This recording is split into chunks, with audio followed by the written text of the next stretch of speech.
എല്ലാവർക്കും നമസ്കാരം. ഇന്നൊരു ഇൻഫർമേറ്റീവായൊരു പുതിയ വീഡിയോ എടുക്കാം എന്ന് വിചാരിച്ചു. ഇപ്പോൾ നമ്മൾ സ്ക്രീനിൽ കാണുന്നത്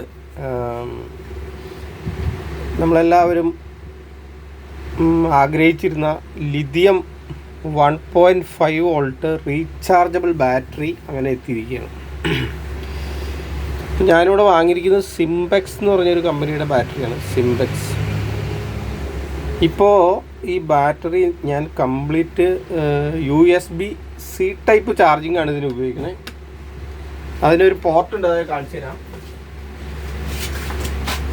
USB-C ടൈപ്പ് പോർട്ടാണ് ഉപയോഗിക്കുന്നത്. ഇതുപോലെ ഒരു കേബിള് നമുക്ക് ഈ ബാറ്ററിയുടെ പാക്കേജ് 4 എണ്ണം വാങ്ങിക്കുമ്പോൾ കിട്ടും.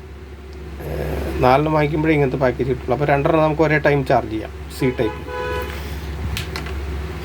ഇപ്പോൾ ഈ സ്ക്രീനിൽ നമ്മൾ കണ്ടുകൊണ്ടിരിക്കുന്നത് ഈ ബാറ്ററിനെ ഞാൻ കംപ്ലീറ്റ് USB-C ടൈപ്പ് നമ്മുടെ മൊബൈൽ ചാർജർ വെച്ച് ചാർജ് ചെയ്ത് ഡിസ്ചാർജ് ചെയ്തുകൊണ്ടിരിക്കുന്ന രംഗമാണ്. അതായത് 3600 mAh ആണ് ഈ ബാറ്ററിക്ക് കമ്പനി അവകാശപ്പെട്ടിരിക്കുന്ന മില്ലി ആഴ്ച 3600. അപ്പോൾ ഇതിന് എത്ര നമ്മൾക്ക് ഈ ബാറ്ററിയിൽ നിന്ന് എടുക്കാൻ സാധിക്കും എന്നതിനെ കുറിച്ചിട്ടുള്ള ഒരു ടെസ്റ്റാണ് ഇവിടെ നടന്നുകൊണ്ടിരിക്കുന്നത്.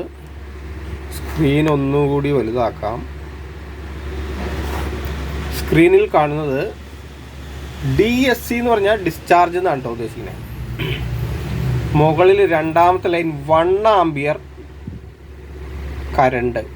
കറണ്ടിൽ ഇപ്പോൾ ബാറ്ററിയിൽ 1.41 വോൾട്ട് നിലനിൽക്കെ ഡിസ്ചാർജ് ചെയ്തതിന് ശേഷം 19.53 മിനിറ്റ് പിന്നിട്ടിരിക്കുന്നു എന്നാണ് കാണിക്കുന്നത്.